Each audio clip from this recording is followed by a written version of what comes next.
I wanted to be a digital nomad. If I want to be a digital nomad, I need to acquire to be a software engineer, because they can provide me all capability to become digital nomad or to travel the world. Then you need to realize what the steps or skills you need to become software engineer. Then when you become software engineer, you're not digital nomad immediately. This is the second part. When I become software engineer, I start working 12 to 18 hours a day. I told myself, like, man, this is hell. You came to the goal, and you realized that, and you're still working a lot. Yeah, I started saying to myself, I want to be a pool operator. At least I finish 20 pools, I go home, I go play soccer, I can do stuff. It's still not ending. You got to work. No, still. it's insane. Like 12, I was working 12, 18 hours a day. Like what the fuck is this? I was creeping my eyes. But then again, the social aspect, everybody said, man, you succeed, you get a job. I go, yeah, man, I'm a software engineer now. That's a good feeling. But then I sit home and say, like, man, this is insane.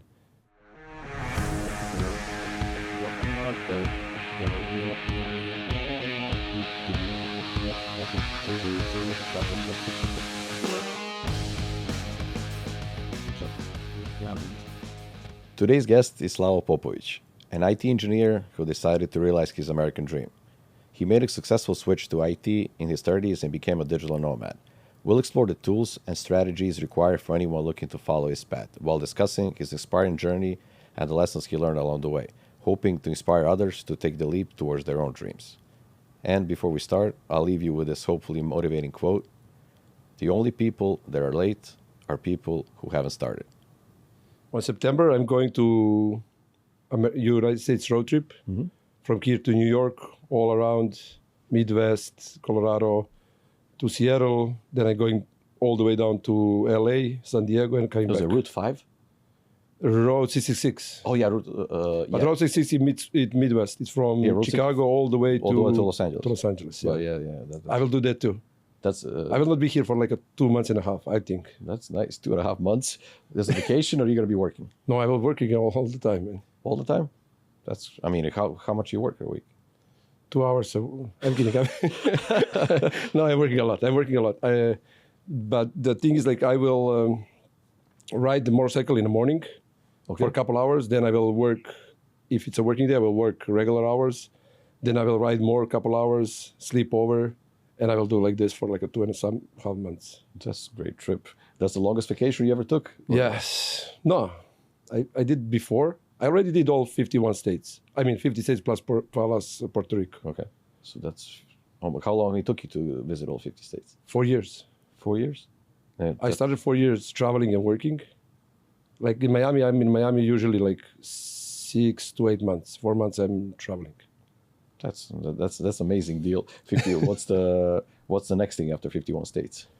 If I got as soon as I finish the papers, then I'm attacking Europe and the rest of the world. Rest of the world. Okay. Yeah. That's the good stuff is when you're waiting for the green card, then you can travel United States. Yeah. Explore more what's happening here. Then after that is done, you can go see the world. That's a great idea. Before coming to US, we all have an idea about America. So what was your biggest misconception about United States, and what do you think people in general have understood wrong about everything here? And then you come here and you're like, okay, this is not how I imagined it. They are evil. They hate us. They hate Serbia. They just wanted to destroy us and everything. But actually, when I came here, the most helpful people are Americans. I never had any issue or feel discriminated here. And during my working on a cruise ship, because I worked on a cruise ship for 4 years, almost 5. The United States sounds like the best land to change your career and to work. So you realized that when you were on the cruise ship, or? Yes, when I won the cruise ship, because I was working like 6 months, Australia and New Zealand. Australia was my first bet to go there. Why Australia? I don't know, to be honest. I just wanted to go to Australia. And then when I started researching, because like I was always dreaming to work as a nomadic lifestyle, like work and travel, but not as a cruise ship where you're actually working 17 hours a day and sleep 4. That was not your Australian dream. Yeah, no. And then you're like in a can all day. So how long you did that for? For how long you did that? I did first contract was 6 months. The second contract was a whole year. I was on a ship for 375 days. Because I was doing the pool I was doing as a pool operator on a pool deck. I was giving the towels. Basically, we say pool operator, but actually you're giving the towels to the passengers, cleaning the deck and everything. And I switched department from being pool guy or pool operator to crew welfare coordinator. And I requested to, when I switched the department, to take another contract immediately on a ship. They approved, and I ended up being 375 days. I mean, that's a fancy way how they always like to put the pool. What do you say? Pool operator? A pool operator, But pool guy. Actually, you're just giving the better towels. than what it is. Yeah, they give you like that you're think something still, important. You're doing some like random job. I mean, no disrespect to any other jobs, but it's just they make you feel like, oh, I'm a pool operator. Oh yeah, they give you like a white shirt, khaki pants, and then you're like, and then you're all clean. And then as soon as you're 2 hours on the air, on the sun, you're all sweaty, dirty, and then it's hard. What was your train of thought when you were doing that? Okay, this is not working out. I want to do something else. What were you thinking? Oof, this is a good question. When I came, you don't think too much because you just came on a cruise ship. The first reason is I wanted to quit after a week. When I realized that like it's even worse than when I was in the military. You start your day like at 5:36, and then the first break is at 12, and then you have a lunch break, and then you're rushing for a lunch break. And because I was the only only European person in the team, the majority of the team was from India and from Philippines. I had the impression that everybody hates me. Because you're the only one. Because I'm the only one Serbian, and I was always like with a serious face, like who the fuck are those people are around me? And then they always like calling me very Slavo, very Slavo. I'm the only one who is like, if I'm not on a schedule, they will call me immediately if I'm late or something. And because of the discipline is similar, like in the military, you have impression that you're always that everything is like super hard, but actually it's not. And then you all of a sudden thinking that your supervisor is your enemy. I saw in my supervisor, like, I was hating him. Like, man, if you ask me one more time something, I will push into the sea. But all the bosses and managers were Indian, from Philippines too, or in accommodation department, most of are from Philippines and from India. But in other departments are, of course, different nations. You have like 50, 60 different nationalities on a cruise ship that are working together. How did America came into the picture? How did America came into the picture? I don't know. I wanted to move to Australia and New Zealand, and the system was working fine. New Zealand is actually a beautiful country. Like looked like really, for me, it was looked like really European, and but it was really hard for me to stay there. It was so far from Serbia, and when I was looking for the jobs, it's really hard to work there, any kind of job, if you don't have settle the paperwork and everything. And to get the paperwork was like really, really hard. It's a long process. And eventually we were traveling to the United States with a cruise ship. We were doing the West Coast. And when you come to the West Coast, you're realizing that a lot of crew members never come back. They start escaping in Philippines. And then I heard so many stories about American dream. You come to the land of opportunity after 2 years. You have a great life. And then I started thinking, oh, maybe I can do the same. If somebody, I can sacrifice 2 years. Like a sacrifice too, I can do 2-3 years. And eventually I had some family friends. They were living in Boca, and they were in a pool business. And I visited them for a month. I started working with them just to help them. And then we come to conclusion that maybe it will be good if I move there and start working with them to doing the pool business. Basically, what they were doing, they were servicing the pools in Boca. Boca is actually north from Miami, like 100 miles, less 60 miles. And then because most of the houses here has the pool, and you need somebody to clean the pool for you, we were the team who were cleaning the pool. And then from being the pool operator, you get operating the pool. I started operating the pool again. But in this case, I didn't bring the towels only and clean the deck, and they give me just a title. Actually, I was really operating the pool with the net. I was cleaning all the stuff, all the dirt. But you felt better than what you were doing your job before? Or yeah, I felt amazing, especially during the sun, when it's a heat like 100K. 100K Fahrenheit is like at 35, 36 degrees. I was feeling really, really happy at the beginning, but like in some point you realize this is a physical job. It's really hard. it's a good business, but like you don't have vacation because you always need to clean the pool. But people always want to have the pool clean. You cannot go and give somebody else to work for you. It's a service business, but you are somehow tied to the customers. If the customer doesn't see you for a day or a week, they'll fire you, or they're mad that you're not there. It's not like okay, I will just replace somebody. He will cover my shift for like 2-3 weeks. They want you. They want you here. You need to be there, because you develop relationship with them. You're going to their backyard. They live the unlocked backyard, and you clean all the stuff and everything. But the break moment when I realizing I don't want to do that is like, there is so many ducks. Are you sawing the ducks in Miami everywhere? Yeah, of course. Yeah, I came one time to the pool. The ducks are all over the pool. The huge rain started dropping, and the duck, of course, they poop on a first step. I don't know. I understand raccoons and ducks in Boca, Parkland. If you have a pool and then it's not covered by the screen, the animals during the night they come to the pool and usually they poop on a first step. Maybe they're still super happy to see the pool. And I don't know, man. I hate them. When I see the duck, I wanted to run over them with the car. So ducks, my enemies again. So that was the ducks' your biggest problem? Not the ducks, the shit they left there. Sorry for my English, no, but that's for the poops and everything. There's no other term for that. Yeah, no. And then when you need to start cleaning, and I'm a pool operator, why need to take the shit out from the pool? So you realize it's raining, it's shit everywhere. And the raining was like so heavy, I took the shit out and somehow I stepped with my first leg on that shit and I said like, no, this is done. I need to learn something to go out from. Well, how long have you been doing that? I've been doing it for 6 years. 6 years.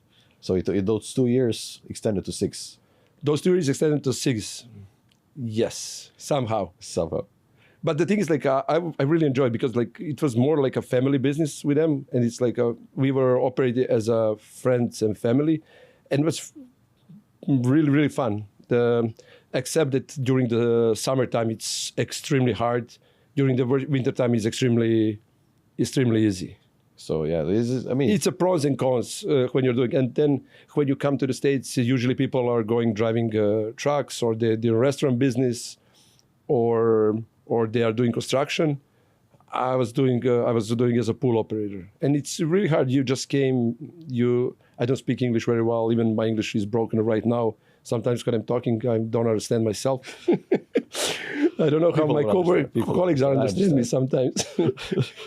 So after 6 years, a lot of people feel the same, have the same feeling, but it's not easy to just say, okay, enough, I got to learn something else, and you start working on it. Plus, you have your bills, you have your life, you have to do some stuff, and you have to somehow maneuver around that to start doing something else. How did you work that out?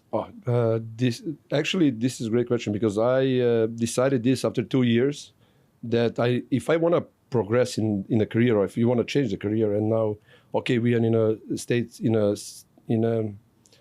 let's say land of opportunity where you can like switch your career. I started researching what I can do. I started researching online and I started reading self-help books. I become Buddhist. I'm just fooling around, but I started reading all this kind of stuff that will help you to start thinking what you can do next. And then after year of reading all the self-help books and realizing that I can trash them all in a garbage because I'm still on the same place, not progressing. Then I started researching, okay, what the skills I can acquire that can help me to achieve the lifestyle I really want. And then there is so many jobs. But the real things that I really always seeking was to feel office independent. I don't want to go to the office. I don't want anybody call me like, Slavo, you need to work from 9 to 5. I just want like a full freedom. You give me the job, I deliver, and that's it. And when you start researching, there is a couple, if you want to live this kind of like nomadic life, there is a couple of jobs that come to my mind. One was digital marketing. One was to be a blogger. I couldn't write, I barely talk. and then was a software engineer.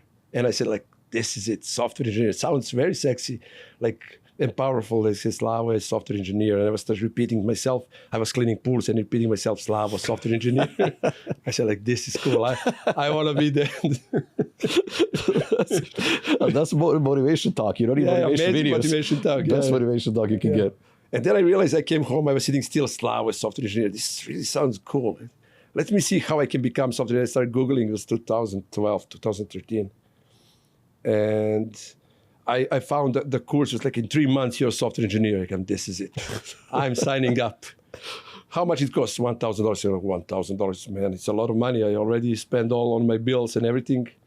And I fill up the documentation, and all of a sudden they said, okay, you can pay in 4 months. Great. 3 months, I will pay in $250. I will start learning. In 4 months, I'm a software engineer. I start freelancing. I didn't even think to work for the company. I just wanted to work for myself, because like I'm a software engineer. Everybody needs software engineers. Like, and then they show stats like this job in the future will be like 1,000% people will need this kind of work. And I was competing. I'm a software engineer. I'm learning now. And then I started learning.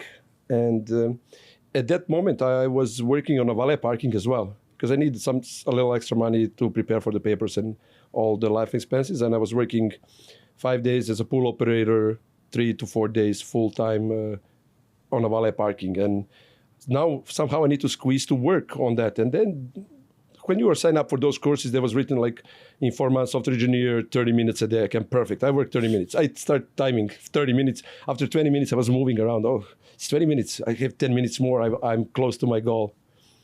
And I started learning. And I told everybody. I'm the guy, when I start doing something, I tell everybody. Everybody knows I start learning. And everybody said, yeah, great. This is good for you. Everybody happy. Slavo start learning. I shared to everybody. Life. Yeah, life is expanding. My mom cried. Oh, finally he realized he wants to do something with his life. Everyone was super happy. He got everyone excited. Everybody excited. I was excited. Everybody excited. And after 2 months, I realized, man, I don't know anything.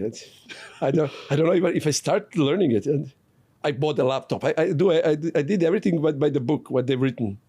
I woke up early. I started learning. But only half an hour, not more than that. It's written. 30 minutes. I follow the instructions.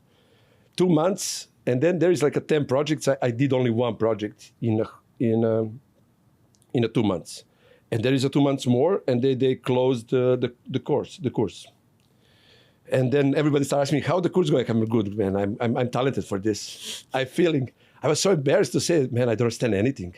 Yeah. I don't know what these people are talking about. And then I was sitting on a balcony and thinking like, man, what I will do? It's really cool. I will be a software engineer, but I don't understand half of what they're saying there. I don't even know how to learn. I just finished the first section of the course, which like everybody can finish. Even a kid of 15, 16 years old can do it.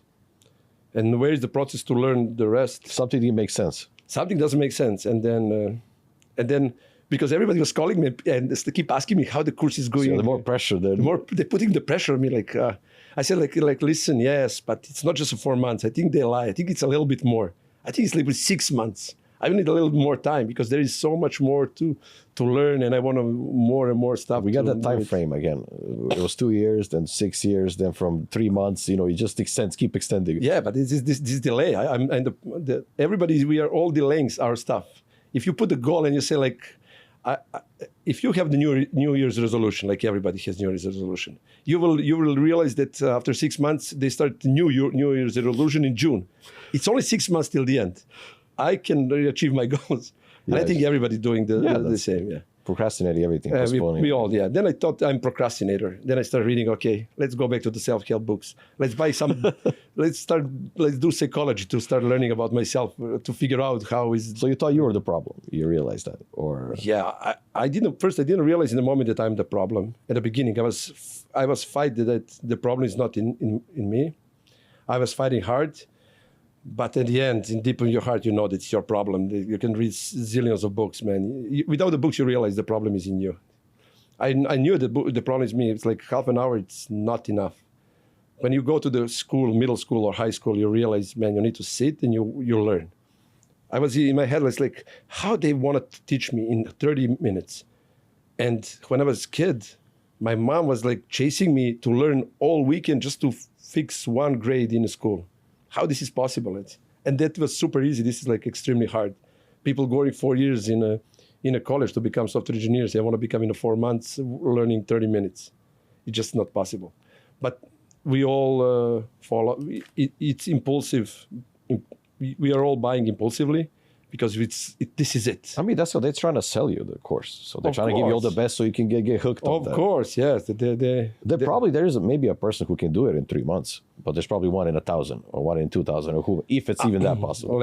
After this, after like 10 years in software engineering right now and working 10 years in production, nobody can do anything in 3 months. So they're just straight up lying. Yeah, shut up lying. I mean, we can talk and I can motivate you and say, yeah, you can do it, and I 100% you will be motivated. But it's not possible. I've been there. I saw so many stuff there. I was in their shoes, and the best thing, like when I'm working with my students right now, the best thing when they start telling me excuses why they don't learn. This is the best. And I was there. I exactly know what they will tell me. And then I told them, how you know? Man, but I was there. You cannot fool me around, but you're fooling yourself. Like, you need to just sit and do the work. And that's it. Nothing gonna change. They all say like, oh yes, I have this in my childhood, I have this trauma, I have HDD. It's okay. You just need to sit and do the work. If you don't sit and do the work, it's easier to find an excuse than actually do the work. Yeah, but you know what is the fun part? I'm jumping from team to team. In that moment when I was supposed to learning, I was still reading more self-help books or psychology books, except engineering books. You're not reading what you need to read. Yeah, because when I'm reading engineering books, I want to fall down to sleep like this, and then it's like, oh, what he's saying, what's clean code, and I don't want to go to the terms. But when you're reading self-help books, I was like so motivated. I was cleaning the pool. I'm a software engineer, man. I'm doing it. You can do it. Yeah, I can do it. But actually, it's. So how long you can say it took? Well, they say first 3 months, right? So yeah, they said the course it's at 4 months. 4 months. So yeah, I never finished. I never finished.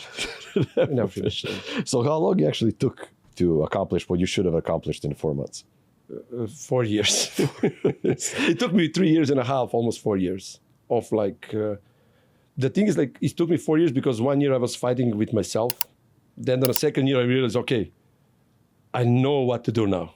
And now I will sit and I will learn. Then I need to, and then I learned my ass off for a year. Then on the third year, I started applying for the job. That was the fun part. I come for the interview. That was the crazy part. Whatever they asked me on another side, I didn't know even what they asked me. And I was learning for a whole year. I remember I came for the interview, and then one of the interviewers asking me something in a programming terms. I don't want to go in technical. And I was looking at him, what? Are you sure you need it? And I came out like, but you said you had experience, you were learning for 2 years. I came, yes, but man, I don't know what you were asking me. Can you write me down? And I started going to the interviews, and every time I don't know anything, the interviewers, they were writing me like, listen, this, like writing me the sentences that I need to learn, where is my knowledge gaps, and then I start populating those gaps. But the only good stuff in that second year, I realizing that I can accomplish the goal. And then I started learning even harder, and then I eventually developed the habit and persistence to do that. So that's the biggest. What's the biggest change about you how you changed? I guess self-help books always went to the window again. When you realize that self-help books doesn't do shit, I'm sorry. Then when you realize this doesn't do shit, like put all in the trash, keep one at least just for a simple motivation. But you can watch the Rocky movie and you will be hyped. But you can. What was the feeling that you had? Okay, what was that crucial moment when you just switched to say, okay, I can do this? When you're realizing that you're making a progress, it doesn't matter what type of progress you're making. But I was making small progress, and then I realized that I can do something that I couldn't even dream that I can do it. And when you realize, oh, I can do it by myself. Okay, it's coming, but actually it's not coming. But you think it's coming. You got a feeling. That's the feeling. The feeling is like, oh, I'm there, man. I'm doing. It's great. And then after like 2 weeks, you start doing even complicated tasks, and you say like, oh fuck, I'm again at the beginning. How I can do that? I don't understand this. How do you? I mean, did something change around that in your life that you actually were able to do all of that? Did you change your habits? Did you change your life, whatever you were doing besides that? Yeah, you were still working 2 jobs, I assume. Yeah, I still work 2 jobs. That's almost impossible. You know, you're studying and you're learning and you're like having 2 jobs. It's difficult. Your brain is not 100%. You're always tired. It's not easy to push through all of that. Yeah, it's pretty funny because in that moment, believe it or not, but my close friends, some of them, they know that because they were there. I was sleeping 4 hours and 30 minutes for like 2 years. I I remember when there is a talk when Arnold Schwarzenegger said like, you need to sleep less. I told him like, I know, man, I didn't sleep. You should tell me later before that. But eventually, I didn't want to cut the sleep. I needed more time. And then when you realize that you cannot accomplish anything in 30 minutes, and then when I realized, okay, I need to be there. I need to succeed. Like there is, for me, in one point, I said like myself, like I'm not quitting now. Now I'm going till the end. If I need 10 years, 15 years, 20 years, I will learn this. It's not possible that I'm stupid. Because in one moment during the learning curve, you think that you are stupid, that you don't have talent, that you're not talented, you don't know the numbers, you know, mathematics, whatever. And then all of a sudden you start questioning yourself. Is my EQ on a right level or not? And I started doing EQ tests. I started buying those EQ tests to check, like, let me see if my EQ you is have the really capacity good. to do this. Yeah, you have wrong? capacity. And all of a sudden, always it's like 125, 130, like it's 115, 120, 25. Yeah, but that's great. Yeah, it's good. But like I couldn't learn. I didn't understand anything what's going on there. I have I call in one moment, I will go back to that. I met a guy, the only Serbian guy who was programming that moment, 2014. And he gave me some tasks and he started explaining me stuff. And I said like, easy. What are you saying? What you're saying, like, but you need to do this to be hireable. Okay, but I learned this 4 stuff. You're telling me this 10 stuff needs to be learned more. Are you sure? Yeah, but we do this and that. And he started sharing his screen. And every time he turned off the screen, I wanted to cry. I said, like, man, I will never learn this. Then you start questioning yourself all the time. But the good stuff, I told myself, no, I will learn this and that's it. But when you tell me what changed in my life, I changed a lot. I completely changed my way of thinking, my way of learning. I completely changed my habits. My social life was suffering a lot. A lot. When I say like, because you don't have time. Because I started realizing that before I was learning and I put the tracker, like I want to see how much I work. Then I realized like the timer doesn't mean anything if you don't accomplish anything. What does it mean? Like I was working 8 hours and I'm happy when I didn't do anything. You need to accomplish something and say like, okay, I'm done for today. Doesn't matter if it's 2, 3 or 5 or 10 hours, but like you need to realize, okay, I did the job today. I did great. I accomplished something. And then when I started doing this, I was still tracking my time because I wanted to see how long it takes me to learn something. Then I realizing that sometimes I'm sitting 6 up to 8 hours. And my classroom was Starbucks. Every time I'm not at home at learning, I go to the Starbucks. And everybody in Starbucks, they know me. As soon as they come, I have my table in Pampano Beach where I lived before. On a corner, they bring me my green tea and everything. And now, after like 10 years of that, I'm still going to the Starbucks, buying the same green tea and going, I developed that habit. I don't want to, but this is gratitude for the Starbucks that letting me to learn there for a long, long hours. So you need a space to focus. You need a space to focus. You can't, sometimes people think if you just sit at home, but you can't focus when you're at home. So that's why a lot of people are working outside in Starbucks or library or whatever, in the park or whatever you want to do, whatever works for you. So is that doing also a habit that you continue just working on something every day, and you have your spot. I assume when you go there, and then you just keep doing it like it's every day. Whatever, like you have to eat, you have to study. So how long have you been going to Starbucks for? So 10 years? You never stopped going? Yeah, I never stopped. Even today, I'm going to Starbucks. I like Starbucks because I already developed a habit to be there and learning, and that environment somehow make me productive. But actually, I wanted to go to the library, but in that moment, I didn't know any library near me, and the Starbucks was across the street. And then when you have like from one job to another job, you have like 2 hours. You wanted to do something, then this is how I started going to the Starbucks. And actually, all this concept idea that I'm learning from Starbucks, that's like okay, tomorrow that will transform from learning to working there, and I can travel and work from Starbucks or any kind of coffee, any Starbucks in the world, any Starbucks in the world or any coffee shop. But in particular, Starbucks, I'm very happy that Starbucks exists in my neighborhood, even if it exists everywhere. Let's summarize for the beginners. You started. How old were you when you started learning IT? 32. So a lot of people think at certain time, certain age, I'm too old for this. I can't be doing this. I can't be. I mean, you're going back to school in a way after so many years. I mean, some people finish college maybe at 22, 3, or even high school at 18. Yeah. So you don't study for years. So your brain is not wired anymore for studying. Oh, so you need to go back and you get to get the dust off your brain. So actually start working. And so to learn anything. So you have your job, you have your bills. Maybe you're married. Maybe you have a girlfriend. Maybe you have kids. Maybe you have responsibilities. How do you actually decide? Okay, besides all this, I don't like my life at this point. I need to make a change. How do you sacrifice? How do you manage all of that?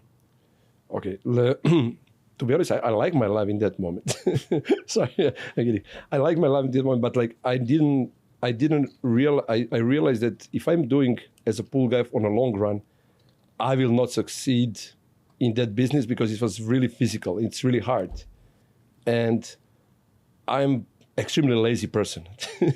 I like to work. It doesn't sound like it from whatever you said so far. Yeah, I'm a hustler. I can work hard, but not all the time. I need to escape from doing physical work.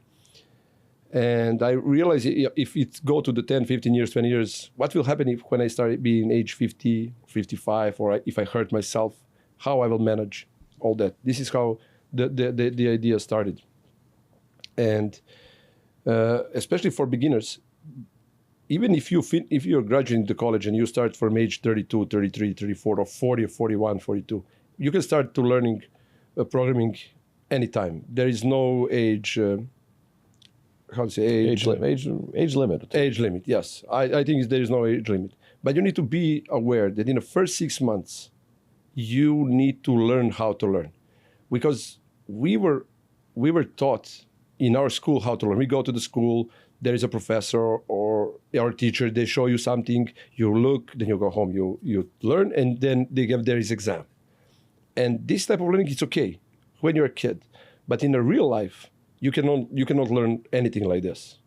Because first, most of the stuff, it's more the theory. You need practical knowledge. You need to take that knowledge that somebody gave you and put in work immediately. Because the reason how I figure out that it's always like everybody say like learning by doing, and maybe you realize too, in most cases like, oh, just give me the job, I will learn. I'm a quick learner. How I can give you a job and you will learn? And then I was thinking too, okay, I will learn 4 months software engineering. Just you will see, I'm a hard worker, I will learn. But how you will resolve some issues or problems if you don't know anything? And then when I was sitting and learning, I realizing that if I go into the huge chunk of topic, I will never accomplishing stuff. I will never finish it. Then I developed a habit to do something like I call micro learning, where I just read 2 parts of the books or 2 parts of the topic, and I start working immediately on that. So you're combining theory with practical work. You're just not reading books, and then you end up... No. I'm combining immediately. As soon as I learn something, I start putting this in the real life. So you have your students there starting to learn, and you're teaching them stuff. So most of them, when they start, what's the biggest issue they're facing? They don't know how to learn. And they're not persistent. So you have to learn how to learn. The first 3 months, I'm more like a life coach than a software engineer. So those self-help books are actually coming into... No, I'm more like a military discipline. I start to put them there inside. Is it too much for some people? It is, because like my approach is a little bit different than that everybody's doing, because the approach that I'm doing is not conventional. In the first thing, because like you go to the course or to the school, they start teaching you immediately the topic. I don't want to teach you the topic because you will fail immediately. I know that. Like percentage of failures who come to learn software engineering is like 90%. From the moment I start learning till now, I know 3 people who succeed. So it's small like huge. And I know so many people who start learning with me and end up after 2 months or week or so many. That the reason how I end up doing this is because I have so many calls, and everybody asking me how I did it. And when you give them the blueprint, still nobody's doing it. Maybe they don't like the blueprint. It doesn't sound easy at all. Because this is, I don't know, I made them easy because I make them, this is a huge topic. This is a science. You want to take the science and start working in a science field, but you want to do this in 3 months. Yeah, but It's not you possible. got sold by the 3 months idea. When you tell them maybe it's going to take 3 years, a Yes. lot of them, they just, okay, maybe that's too long. I don't want to put 3 years into something that I'm not, maybe not even sure they want to do that. And when you think about 3 years, I got to sacrifice. But after you start doing it, I think it gets easier. Yes, this is great analogy, because like the most of the people, when they start coming to the software to learn software engineering, program development, being front-end developers or web developer, they don't want actually to become those kind of stuff. They just want a lifestyle and money that skills will give you. And then when they come and realize what all you need to learn and how it's hard and how it's boring in some terms and how nerdy you need to be, they just say, like, this is not for me. And I think that most of them, they are not procrastinators or quitters. They just realize it's too much for them and they are scared. And they say, like, okay, I can do that. I'm not by to become the web developers or But whatever. is it? I mean, is it like too much for most people or no? No, they just in their heads. There's too much. So that's the whole point. Like, listen, again, I'm saying, like, I've been in their shoes. I didn't understand anything for 2 years and something, 2 years and a half. When I start clicking and realizing that, man, this is coming after to me, it's like 2.5 years. But imagine that you sacrifice the whole year to learn something. The year, and everybody will say, like, oh, but a year is nothing. Oh, year is true. It's very long. There is so many stuff that can happen in a year. Man, in my life, things are happening in a month. Like last year, my cat fell down, unfortunately fell down from the balcony. I lost the cat. Then they stole my motorcycle. Everything in the same month. Then I was hit and run over by the car. That just happened in the 3 months last year. Oh This my is God, one thing. that's- The whole year, and then and imagine that I was in the process of career changing with all these issues that happened. And before that, there is so many stuff. Like, And everyone it's always has some kind of issues they're dealing with some issues in their life, and you're trying to also study, and then affects your mood, and if something's not working, it's too much stuff, too much noise. How to like, after having your job or whatever you're doing, and you have to do that on the side, how to quiet that noise? I know you went to Starbucks, maybe that helped you. Yeah. But what's the general advice of how to quiet that noise and focus on something?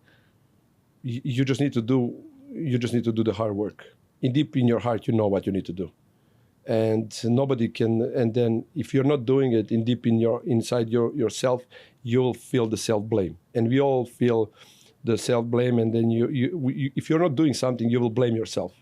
And then I couldn't anymore listen that voice in my ear. You didn't do it. You didn't do it. You just need to go and do the fucking work. Just go sit and learn, and that's it. Of course, there is certain techniques that you need to learn how to learn and develop the habits.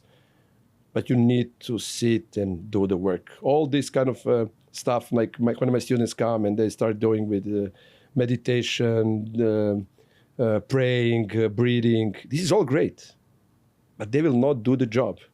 You need to find yourself, and I agree with this. But if you decided to want to switch the career, do the hard work. This is the secret question here. So everyone's talking about balance between life. But and work balance hard. doesn't exist. So that's, but how? I don't believe in balance. I'm the guy. I really don't believe in balance. Balance is bullshit. Yes. I believe in sprints. You do stuff. Okay, let me tell you something. Look how many stuff you need to set up here to work on. And now, if you're in balance at the beginning of your journey creating the podcast, if you didn't put the super hard work for a couple of months, remove the noise, remove social friends or whatever, it doesn't matter. If you didn't put the hard work for some time, you will never accomplish this kind of setup. It's not possible. If you live in a balance, okay, I will a little work, then I will a little do this, you will stay at the same level. You will be a happy girl.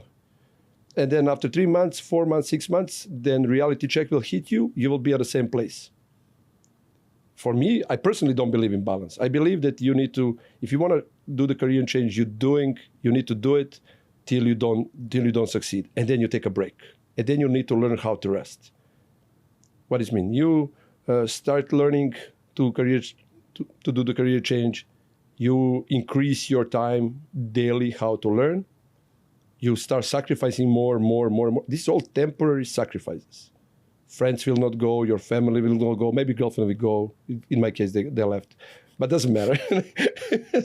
some people will stay. But when you finish and when you've changed yourself and you succeed and you got a job or you do whatever you wanted to do in your career, then you will feel huge accomplishment, and then you need to know how to take a break or take a rest. If this is a balance, then it's okay. Work hard, finish something, and then take a break. I mean, there's no balance between chasing your dream and living an everyday life. Yeah, if you want to chase something, you're all in. Yes, you're all in. You need to be all in. And you can't focus on 5 stuff. No. Especially something really difficult. It depends. It's really hard. Like you try to don't sacrifice your health. This is why you need to start, try to eat as healthy as you can. But it's also really hard when you're like in a deep focus on accomplishing something, then all of a sudden other parts of your life are not important at that moment. But you cannot make this huge change if you're not all in. It's not possible. I never saw anybody who is in a balance and succeed in something. So what do you think are the hard truths you have to like accept when you were in the United States? You need to work your ass off, man. This is the hard truth. Like nothing else will help you. After you make few steps and you start succeeding, of course you will accommodate your lifestyle. But this first step and the second step is the hardest steps because you work your ass off. You don't see the results. You don't see the productivity. You don't see anything. You're just seeing yourself sacrificing your time, your free time. And then you're turning around and you're also like, man, I'm still in the same fucking shit. And I'm doing hard because maybe one day I will accomplish dream, maybe. And this is the hard part, that maybe that you need to believe that you will succeed. And why most people just, I mean, I imagine when you come here, you dream big. You're in America. But, everybody dreams big. Yeah, but then what happens in the meantime? When you come here, then you realize this is not what I expected. So why do you think a lot of people actually give up on their dream? Because it's too big. It's too big? It's too big. They dream, they always dream too big, but they don't have plan for their dreams. The thing is, like, for instance, like, I wanted to be a digital nomad. If I want to be a digital nomad, I need to acquire to be a software engineer because they can provide me all capability to become digital nomad or to travel the world. Then you need to realize what the steps or skills you need to become software engineer. Then when you become software engineer, you're not digital nomad immediately. This is the second part. When I become software engineer, I start working 12 to 18 hours a day. I told myself, like, man, this is hell. You came to the goal and you realized that, and you're still working a lot. Yeah, I started saying to myself, I want to be a pool operator. At least I finish 20 pools, I go home, I go play soccer, I can do stuff. It's still not ending. You got to work. No, it's insane. Like 12, I was working 12, 18 hours a day. Like what the fuck is this? I was scraping my eyes. But then again, the social aspect, everybody said, man, you succeed, you get a job. Go, yeah, man, I'm a software engineer now. That's a good feeling. But then I sit home and say, like, man, this is insane. It is a good feeling, but not that good. Not that good. Like I'm sitting in the office like from 8 to 6, and then I go home and I think I didn't resolve the issue. Tomorrow they will ask me, did I resolve the problem? Let me do more. And then all of a sudden I end up working till 1 o'clock in the night. Wake up in the morning again and again, and this is in a circle for a whole year. So like, oh, how I will accomplish now travel and working as a shitty software engineer? Like, this is shit. So like, what did you decide to do next? Then I start thinking like maybe my skill level is not on that level where I can really work and accomplish everything in 8 hours. I start learning again. All of a sudden I'm a software engineer and a learner at the same time. So you have to figure out how to do things in 16. You have to do it like in 4 hours. Yeah, actually, the thing is like, when I became the software engineer, I still had a lot of loopholes in my knowledge, which was apparently, I need to sacrifice the long hours of working because this is why I always like kind of late. In my productivity charts in the company, I never had any issues. I was like highly productive, but I was realizing that I'm spending like 10, 11, 12, I have like a 75, 80 hours a week. I was working over a weekend. In a pool operator over the weekend, I was fishing, playing soccer, doing stuff. All of a sudden, So going back to the past, you're just thinking about how I said like, oh, so much effort in so the much end and effort nothing. for nothing. I still not traveling. I can afford the ticket, but I'm not traveling. That's the key. A lot of people actually succeed. United States, that's such I think a general problem. You make a lot of money, but you also work it a lot, so you don't get time to spend it. Correct. Yeah. The thing is like, and then, but my dream is still, I still want to travel.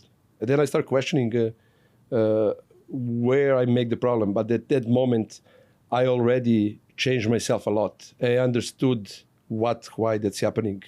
And I understood that I have the huge loopholes. I don't have experience. And the most of my long hours, just lack of knowledge, lack of experience. Even if I was like for almost a year and a half, I was doing for free, everybody. Whoever needs the website, I'm doing. You need a website, I'm doing. Give me, I will do it. And I was doing, I had like 155 projects done in a year and a half, all for free. Plus I do on top of that, I was doing my own projects. I was doing hackathons. In Miami was a hackathon. We won the Google Prize. Mm-hmm. That actually helped me to get my first job. We went first place. Miami play soccer game like they're playing now. This is 2017, I think. I came in a shorts. I thought it would be a small hackathon. Apparently it was a huge one. I came to the shorts and a jersey, and they gave me and because I already apply online. And so that's an IT competition event, right? IT competition, like 155 software engineers or programmers, coders, they come there, they split into teams, and they create projects. And I came just to realize, because I want to do the networking. With networking is very important. I was great in networking. I went to so many networking events, never met anybody. Sitting on the side, it's like... That's just definitely you're not following the conventional methods that people are saying they work. Yeah, I know. I was following everything, but like how to No, that's good. At least you know it's not for you. I mean, you have to try stuff. Yeah, but the thing is, like, if you want to, because if I wanted to make a career switch, I need to find somebody who will give me the job. And then if I ask the people around me, I can be a truck driver or go back to the restaurant. There's no advice because your circle is not. Yeah, the Serbian community, it's a little limited, but right now it's expanding. Now we have people in limo service, we have people in finance, we have people in software engineering, we have people in different aspects of society. But in that moment, everybody's like very tight. And then I decided I need to network a little bit. And this is how I end up to the hackathon. I wanted to network. And then when I'm telling to my students, you need to network, you need to be the people, but not like me. I have this impression when I go to networking events, I'm very scared to say I'm Slavo, I'm software engineer. It was like, it's not masculine that I'm approaching to people. I went to the networking event and sitting on the side watching, everybody's eating pizza. Usually when you have a meetup here and they're explaining stuff, they give you food and everything. And then they have, after the presentation, everybody chatting between each other. And then I never chat. I just sitting in the side and watching everybody what they're talking. I was so embarrassed to say, like, I'm Slavo, I'm a software engineer. Where you work, I work on this. I was, for whole year, I did 55 events because I'm counting everything. 55 events, I met 5 people. Note of stuff. By accident. Or when I was exiting you know how I met. When I exiting the event, usually the person who was in charge for the event, they ask me, what's your name? What you're doing, la la, and then I start chatting with him because now I'm relaxed. Well, you exiting the place. Yes, when I in the end. The place. Yeah, in the end of the place. Yeah. So I mean, definitely network. So that competition, that competition helped me because there were a couple of recruiters. They saw me, and they started asking me questions, and I already because we get the first Google Prize there. I was feeling confident, and I was talking to them what we were working, la la, and they said you will be a perfect fit for a couple of the companies. Let's. Would you like to discuss? I said, yes, of course. Everybody needs me. I'm a software engineer. Now you're getting cocky. Now I'm getting cocky. No, I was still really, really unconfident because I failed 40 interviews, I think. 44, actually. I know exactly the number. I don't know why. How do you get yourself back to go to another interview after so many failed ones? Oh, because I started enjoying in interviews. The failing is, I was not failing. I don't see it as a failed anymore. I just think where is my loopholes? Because nobody can ask me questions that I realize where really I have a loopholes in my knowledge. And actually the interviews helped me to fulfill those loopholes. But you learned everything you're missing on those interviews. You just learned Yes, whatever they asked you. this is why I needed like almost 4 years of learning, because I was not attacking junior position. Because when I was learning, I realized I'm in 32, 33. I don't want to be a junior anymore. Imagine junior, 37, I'm junior. Like, You have a boss that's like have a 22. boss, like 22, yeah, bitching me. Like, I want to be a mid-level senior. And then I realized, okay, I put the lower level, I want to be a mid-level. But I said, like, no, I still want to be a senior engineer. And then I ended up being a senior. But like after 4 years, I accomplished 156 projects in my GitHub repository. In that moment, it was like almost 300 repositories. Repositories basically means that the project that I started, that I was learning, I have so much code written in that moment, and I was listening so much podcast, so much. You're all in on that. Yeah, I was only in. I was buying so many courses. On a Udemy, I have 115 courses. Even half of those I never opened. I just purchased them. When I realized I can purchase for $9, this is good. That will change my life. $10 course. The dollar You never course. know. You The might dollar. learn something from. So you're thinking about become a digital nomad. That was the idea, right? Behind doing all of that. Yeah. So you digital. But I need to go back to the topic where the big dream. Why they quit? Okay. I know the steps, and I was accomplishing step by step till you came. You need to accomplish little by little. Now we have a light. It's good. This is over. I'm kidding. Yeah, you need to go step by step. You need to do little stuff, and then after those little stuff, the big dream will come, and then those small accomplishments that make me go more and more, and then that journey changed me a lot. Changed me to become a lifelong learner. I'm learning even now. So that's a key to, you got to learn all the time. You're still learning probably. You're learning all the time. This is, I mean, in every business, if you want to be successful or in anything, you need to learn all the time.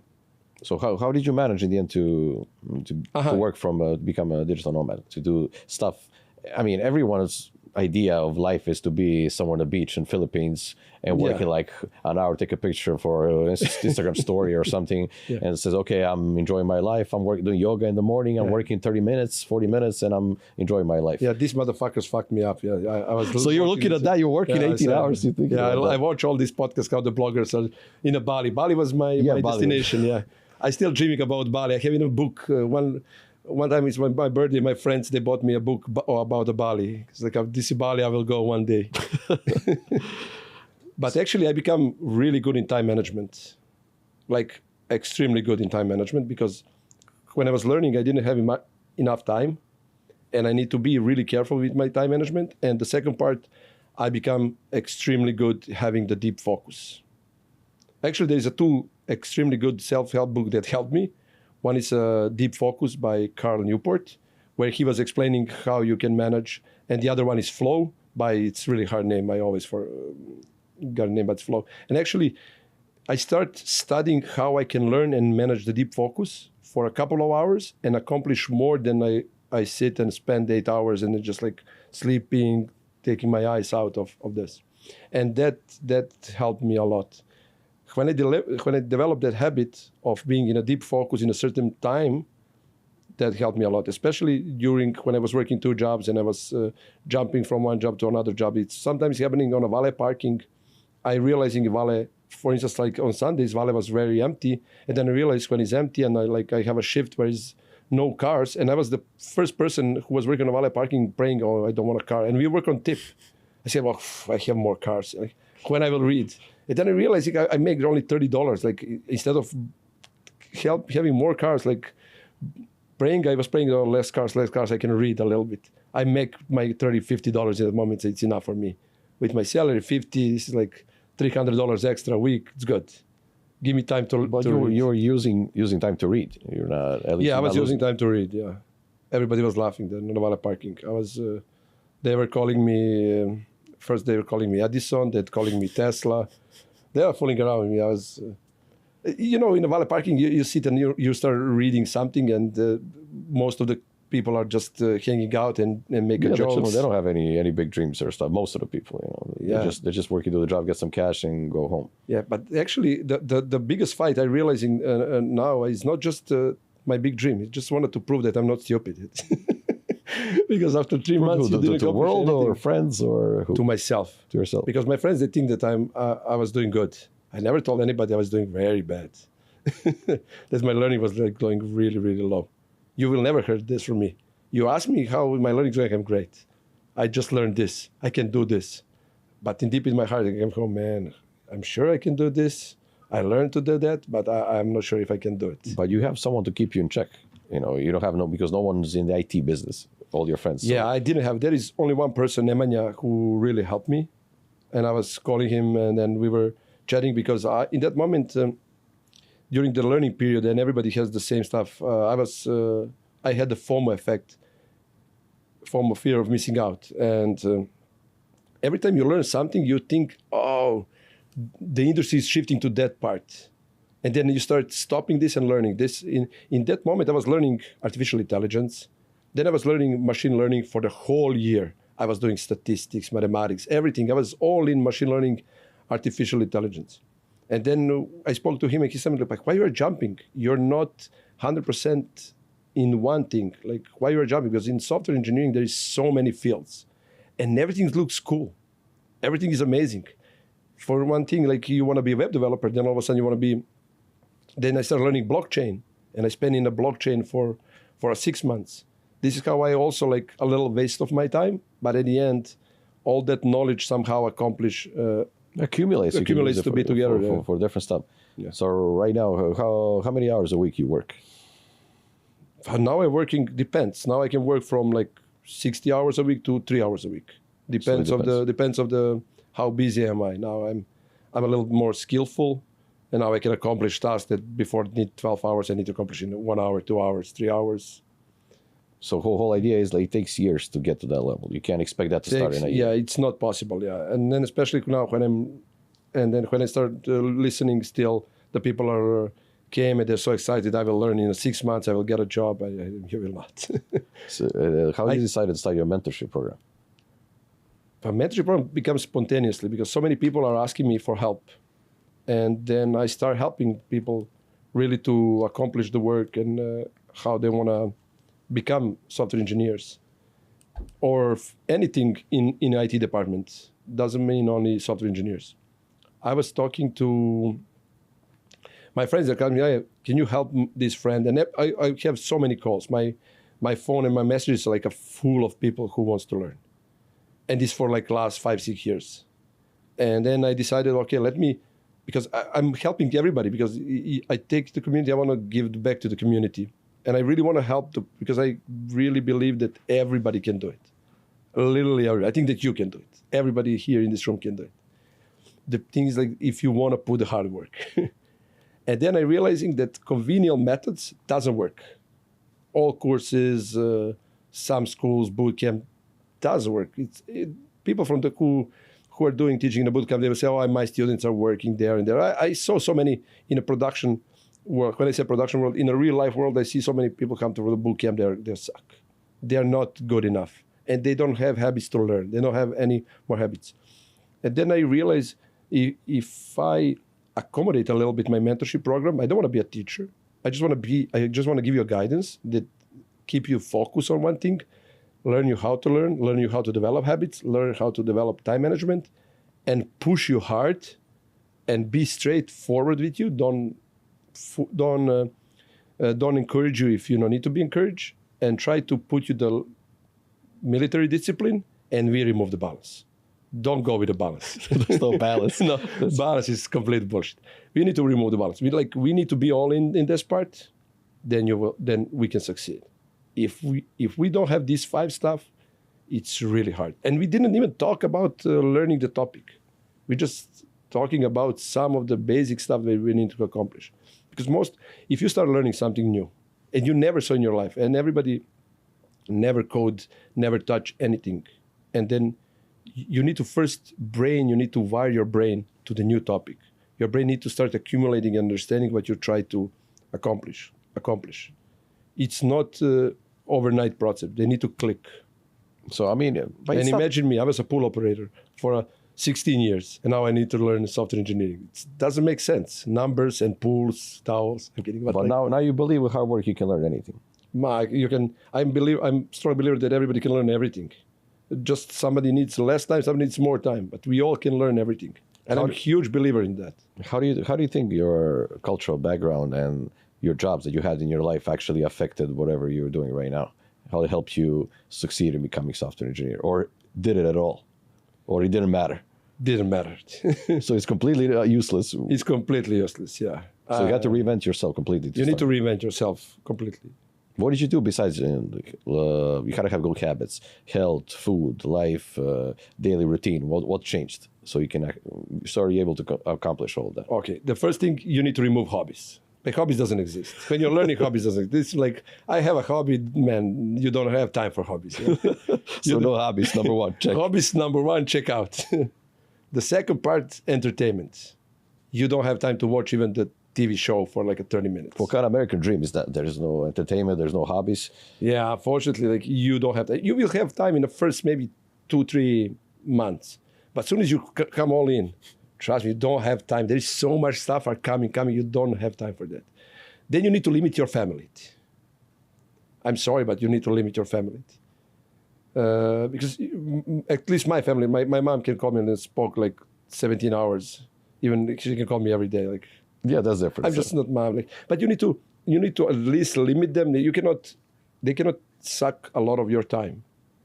They need to understand that you're all in something, and you need deep focus, and then Sunday lunch, brunch, talking, or this chit-chatting, you will not have time for this as well. In one moment of your learning journey, this is temporary sacrifices. Friday nights, Saturday nights, they will not exist. How are we going to do without brunch for 3 years? That's not temporary sacrifice. But for me, it was taking 3 years. Maybe for you ask me for other people, but like for me, it was taking 3.5 years. But the thing is, like, you are right. 3 years is a long time in my journey, because I wanted to be a digital nomad. I wanted to become a senior immediately. I didn't want to. I was shooting high, but in some other case, you can do this in a year, max year and a half. If you're like pretty, you can do it. So we have no hobbies, limit family time. Yeah, girlfriend needs to understand. No entertainment. Girlfriend needs understanding girlfriend. Yeah, if she don't left in that moment, because you're not there. You're not present, because when you're learning something new and you're all in, you're not present anymore. The most people who are also learning, they will understand this part, especially who are learning to become software engineer, front-end developer, web developer, that sometimes your mind, even if you are free, you're still thinking, oh, how I can fix this problem, where I'm missing wrong. And then it's click all of a sudden, and all of a sudden you're at the dinner with your girlfriend and say like, hey, baby, just a second, I need to do something. And you are rushing to write down the steps because you don't want to forget this. And that was happening to me. And I was not special. It's happening to everybody. Whoever is all in something, they have these moments when you're not present in your life. And that partner or person or wife, girlfriend, they need to understand, because it's for greater good. If they don't understand, okay, you can go. I will still be a digital nomad. You'll still be in that Bali. You have that picture of Bali every time things get tough. What was the thing that was pushing you forward? I need to prove that I'm not stupid. That was the number one thing. This is the number one thing. And then the other thing, like, I really need to succeed, because there is no way I'm going back to the start position. I choose the way. I'm going till the end now. But the moment you start going it and you put in the hard work, you need to know there is no going back anymore. No plan B, C, D, nothing. I'm going till the end with this. What was that moment when you actually made it to the top of that mountain? You're always building new mountains. You have to keep yourself going. How did that feel? Okay, I'm finally where I want to be. I'm working as much as I want. I'm working whatever my dream was. I pushed so much effort. How was that feeling? The thing is that you don't never see that you're on the top of the mountain. This is the good stuff. In my case. Is it the good stuff? It's the good stuff. In my case, I don't know in other case, but in my case, I'm not seeing that I'm on a top of the mountain. Even if I accomplish most of the stuff that that was my dream, I traveling, I have freedom. I don't work from the office. I can work multiple projects. I still don't see myself. I'm there. To be honest, I don't know why, there is always something more. Maybe in that journey you change yourself. I know why. In that journey I change myself a lot, and I always start putting new boundaries and new levels that you want to accomplish, and all of a sudden you realize that even if you're on top of the mountain, like, you still need to climb. There is always something more and always something more. What would be the advice to you that's starting off in IT? Like, what was it, 10 years ago? What would you give yourself if you have like 5 seconds to tell yourself? Sit and work, motherfucker. And then and don't read any more self-help books. Remove this shit. No self-help books and sit and work hard. I read 355 books. I have the huge locker with the hard copies of the books, because I hard copied. I like to mark everything. If you wake up every morning, you will learn something. You know how the self-help books. Yeah, and I was marking this. Okay, he said this guy is very smart. He knows. But actually, at the deep in my heart, I knew I need to sit down. I need to open the books that will help me to learn the topic that I want to achieve, not this psychological books that help me like to just feel pumped. They're good. I'm just sarcastic. They're good. You should read a couple of them, but not like me. But you learn from 2 sentences in the book. You're not going to learn 150 things from others. They write. I always admire those people. They write 300 pages of book, and then only one sentence is actually important there. You're just writing everything like, oh, okay, but this sentence is really good. And actually, they basically, what I realized, they rewrite from another book. They already read it, that book rewrite from somebody else. But someone actually wrote that in history. You're not inventing anything new. You might a little bit. Of course. They're all stealing from Aristotle. It's from 5,000 years. You all know that. If you start studying Stoicism, you will realize in Stoicism all this discipline stuff, or how you control your emotion, everything. The people 10,000 years ago, they know that already. Yeah, then you change it. People still reading that stuff, and it kind of, for me, that's Stoicism and everything, all the philosophies, it's amazing that actually relates to everyday life even right now. Of course. And people had the same problems 10,000 years ago and today. And they didn't have laptops. They didn't have anything. But it's still the same problems. That's unbelievable. Because we don't want to see the hard truth. I think that we don't want to see the pure reality, how it is. You need to understand that you're in a fucking deep shit and you want to go out from the deep shit. It's the only way out, hard work, nothing else. Persistence, work, that's it. But you need to understand, you need to be really honest to yourself. I realize sometimes when I speak with the people when they're starting, and then I ask them like, how you see your life right now? Oh, I'm happy at it. But why you are doing this if you're happy at it? Because I am ambitious, I want to do more. Why you want to do more? And then I start questioning them till the point that we start arguing and fighting. They think that I'm mean. I don't want to be mean. I just want to show you that in a moment you start thinking to do career change, you are not happy. If you're happy, why you want to do career change? If you're happy, you're comfortable. I'm staying where I'm right now. Maybe everyone's trying to convince themselves they're happy so they can justify not doing anything. And even if it fails, I'm still happy. I'm just doing this and then see if it works. I'll still be happy. I mean, some people it works, some people it doesn't. I agree and disagree, because like I never saw the happy people make a change. Really hard. They'll be happy, and after they close the door, they will be super unhappy, and then you get comfortable. You don't want to change. Well, you're happy, enjoying your thing. I mean, you're right. Maybe you're comfortable, but you're not happy. The most people can feel comfortable, but are happy. You can still feel comfortable because you're doing anything. You just dream. We are all dreamers. I think that everybody's dreaming. We all have our goals, but nobody has the balls to do those goals and to break in the steps. And then when you break the steps and you realize how many steps you need to do, you don't want to do it. But I always tell to everybody, to my friends, to everybody, 5 years will go on.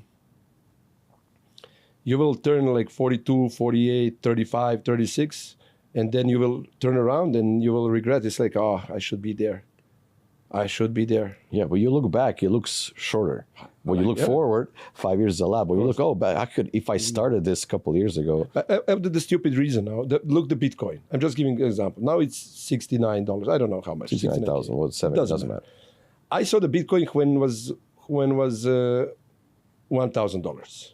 I never purchased. I helping everybody to purchase because I was doing the software engineering and everything and how to do. I help a lot of people to purchase, to transfer, but I never purchased for myself. I didn't believe maybe in that moment, or I didn't want to invest. I believe in technology, but not to purchase.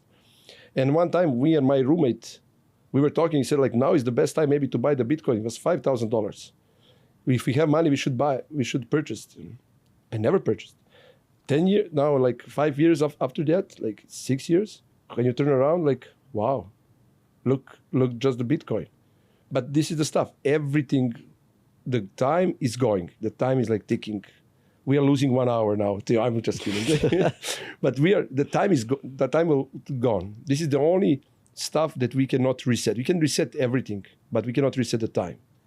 And I try to live without regrets my life. And I was doing this all my life. From the working on a cruise ship till I came here, till now, and till I'm doing a hybrid, until I'm doing with my students now. This is how we started this mentorship program super spontaneously, because I have more and more people and I need to accommodate them somehow. I have like 20 of them right now.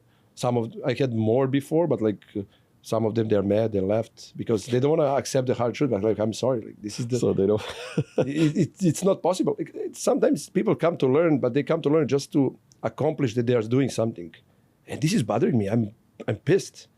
I'm telling them, like, man, you're not learning. What's the wrong with you? Like, why you are coming every day, waste your time and my time? Why? I try to provocate them. Some people you cannot. They don't like to accept. Yeah. Mean. They think he has a mean approach. Okay, then you don't need to be there. Find somebody who has different approach. I want you to provocate you to understand that real where you are, and then push you to the level up. There's different teachers for everything. So not every concept. I'm not a teacher. Yeah, I'm sorry. I don't want to be a teacher. I just want to be a digital nomad. Yeah. This end up spontaneously. You're working. It's another mountain you're working on. You're even teaching someone. You're learning about yourself and how to relationships with other people. That's also. Yeah, I learned that I don't have patience. I learned that I don't have that. Where's the stoic in you? Where's the patience? Yes, stoic left somewhere. In the meantime, not at that point. Not at that point. Yeah. So I know my friend is falling out with me because I read. I'm a big stoic philosopher, but like most of on the discipline part, I'm using all these techniques and everything. And then he's like, oh, Slavo reads stoic books. And then as soon as somebody cut his passage on a driving, he's freaked out. There's no more stoic. There's no more stoic anymore. But this is the stuff. You need to understand yourself. You need to understand your temper and how to control that. But eventually, you cannot change everything. This is the beauty of life, because we will still keep working on ourselves all our life. There's so many flaws just in ourselves that we can work on. You said you researched, you worked on AI. What do you think AI story is going? AI, this is a good one. AI will help us to make a lot of automatization, let's say. And now the AI is like a buzzword and the FOMO that everybody's chasing. But mostly when the people are saying, I'm working on AI, I'm asking what you are working. Oh, I'm using ChatGPT for doing this. Like, you're not doing AI, just using prompts and doing something. Actually, I think the AI is a good for us because they will help us help us to accomplish a lot of tasks. And all those models that they are writing, that they are creating right now, it's really good for our society. Because even I was in Arizona like 3 weeks ago, and I was driving in a self-driving car. They have application. It's like an Uber. You call the car, the car, self-driving car come to pick you up. You sit in the car on the back seat. There is no driver. They give you some instruction what you need to do, and they drive you wherever you want. That's in city, like Phoenix, or in Phoenix. So how do you make you feel when you sit in? I feel amazing. Feel so happy. There is nobody strolling into traffic. Going slowly, smoothly. I was enjoying. And in the end, I'm a tech nerd. I was thinking how those people are creating the application, how they are creating the system, which model they are using. I was learning a little bit about self-driving cars, but for me, was pretty cool experience. A lot of people are asking me, like, are you scared? No, if it's written 40, he's going 40. If it's written 5 miles an hour, he's going 5 miles an hour. He's doing perfect U-turns. He's going perfect back turns. It was really, really nice. Well, people are relying, I mean, we're going to be relying more and more on IT. I mean, we started, let's say, ChatGPT, it's a big change. How do you think that affected society right now? But that should help society, not. But if you are using on the right way, if you're using on a way that you think that the people are usually scared of, oh, we will lose our jobs. I'm not sure the AI will replace anybody's job. The jobs will just evolve, and they will create new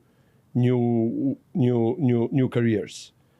And if you're looking like 100 years ago, before the computers showed up, a lot of jobs changed, a lot of. And then the people also need to realize the way to learn more and to be working, not just in IT, in any kind of industry right now. They need to learn how to learn. They need to develop a habit of learning. But you agree that it evolved too fast? Since we're kids and right now in 20, 30 years, humans usually take a long time to evolve for every single thing. It looks like it's evolved 30 years, but like if you're reading the history, they're doing AI from 60s and 50s. But even if it's 70 years, it's just too fast. I think it's evolving too fast, and humans, we're not capable to, that was what I think, to evolve that fast with as much as IT is evolving. Maybe, probably yes. But as I said, like, there is so many stuff around that the people can learn about themselves and learn that just so we as a society, we need to start pushing more people to start learning about new technologies and how to use them and how to accomplish, and they need to also, we as a society need to learn how to learn and accomplish more work, not just a physical work. We need to accomplish like mental work. So yeah, it's really definitely important. I mean, we're too reliant on technology, especially if you. Oh, we are too reliant. Yes. So I think maybe that's ruining your cognitive function of your brain. If you just rely on a machine, you're not using your brain. I mean, you start with a calculator. You're just using calculator. Helps you. Sometimes you don't do the math. You just do simple division. You haven't done it probably from elementary school.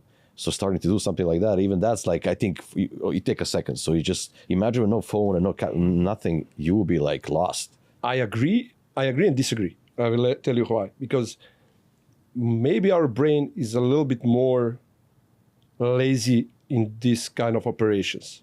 But your brain will become more, you will think more harder to resolve and to accomplish more problems because you have more and more tools. And you can create more and more great products using all those tools because you will not think anymore how much is like 300 multiply 700 something. You don't want to think about this anymore. There is the software, there is a calculator to do for you. Then you, on the other hand, you have a ChatGPT. You will say like, oh, I have a ChatGPT. They can answer me a lot of questions before even searching, and then your search will be much faster than they were before. And then your learning stuff will be much faster because instead of searching and going through all documentation, maybe ChatGPT can give you the basic stuff super fast. Then you will start thinking way more harder, say like, okay, I have all those tools. What can I create? And your learning will be way faster, which means you as a person will evolve more, will be more. For now, like you have so many applications where you can read a book in 15 minutes. I still understand the point of this, but like you have. Even it's a bullshit, I think, it's still you have. Someone reads it for you and just choose it down and lets it out so correct. You can read it. But at least you can take some of the books, for instance, like, and then you can take the main part, and then you as a person, you can adopt those kind of stuff or that kind of knowledge, and you can start creating more and more stuff. You will be more creative. You will have more problem solving. There is so many problems in life, in the world that we can solve. You think we're going to merge with computers one day, Terminator style? I don't know, maybe. We'll see. I don't know. So those 3 months that you said in the beginning about study, maybe we actually be able to learn programming in 3 months. Probably in the Matrix, if you do take the red pill, and then you will already be a Matrix. So you will lay down on a chair, and they will put the floppy disk, and all of a sudden you are Bruce Lee. Maybe that's the whole idea. They're saying you're going to learn stuff. Short term, you learn things fast. It will be crazy. You know, that's possible in the future. Yeah, I don't know what will happen. I still... I still think that we should learn faster and evolve more because I think the Earth is small. We need to go outside the Earth and see what's happening outside. It's not possible that there's more stuff out there. Yeah, and then to accomplish that, we need learning power, learning knowledge and everything to do this. If you look like this, yes, maybe robots will replace us, but maybe in a 200, 300, 400 years, the robots will help us to go to who knows where, and we find other galaxies with another people. Yeah, And we say like, oh, I'm from Earth. I'm from who knows where. Yeah, let's not talk about the universe. It's a big topic. Let's go back to to reality. Okay, we'll go back to reality. Where do you see yourself in 5 years? Traveling traveling the world. Bali?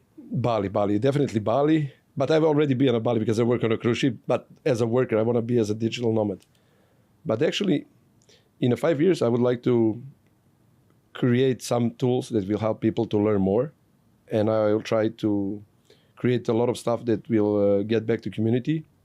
And in my career, I want to expand more, be more specialized in what I'm doing right now, software engineering for cross-platform software engineering, and enjoy life now. Now it's time to enjoy and work. Fruits, reap the benefits. It's coming to live in a balance. So if people are interested in following up with your mentorship program or asking you something, or where they can find you? They can find me I have a website, slavo.io. They can always go there, and then there's my email. I'll put a link on the YouTube. Yeah, they can email me anytime, and I will reply. I reply to everybody. It shouldn't be a problem. If they are serious, it's not a big deal. So what's the crucial thing? 3 things if they decide, what should they think about before they reach out to you if they're interested in programming? Let's summarize the whole thing we talked about. They're all in. First, they need to be all in. They need to know that they need to all in. They need to temporarily sacrifice the 1 year of their life. And they need to be prepared for the hard year. It's very inspiring. Like nobody will sign up, but it doesn't matter. Hopefully someone will figure that out. That's for them. And like who sign up, they will succeed, because like already people who I work with, they're already hired and they are working. I know they had a hard life with a lot of learning, but if they go to the college and everywhere, they will work super hard. At least here, at least with us, I will not teach you anything. I will teach you how to learn, how to figure out by yourself, how to learn by yourself, how to learn how to solve the problem. I will keep you motivated to keep in your journey to become whatever developer you choose, and you will work on a real life projects. You will not learn on any to-do app or something. You will work on a real life projects with the real people, with the real team. You will have impression that you are right there, because we will mimic environment that it's in real life, and you will just end up doing there. First 6 months is a learning. Next 6 months is just pure work, and then you go for the interview. And you proved that's possible. You showed us. You told us your story and how that works. Oh no, it's possible 100%. I'm 100%. It's only up to you. How much you want to give yourself. All right. Thanks. I had fun. It was a fun conversation. Thank you so much for coming out again. Thank you for having me here. Thank you, guys. Thank you.